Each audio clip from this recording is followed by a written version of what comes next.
twasalawo tudduke kilomita 2 buli omu naye nga abasinga baziyisizza so abamu kuffe abamu badduse ne kilomita 600 naye nga embiro zino kweziri paka nga ennaku z'omwezi 31 Oktoba so tudduka nga bwetugezaako okufundraisinga ssente okuddukirira abo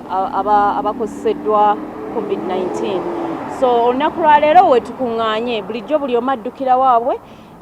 twagiyita virtual run mpozi ng'era enkola social distancing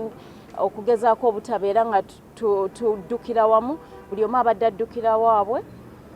okujjako leero wetusazeewo tujje tudduke wamu. Nze nsobodde okudduka kilomita 24 okutuusa wano. Challenge eno ya nnaku 31 ya Oktoba era nga nsuubira nti nja kweyongera kubanga tukyalina ennaku okutuuka nga 31 ya Oktoba.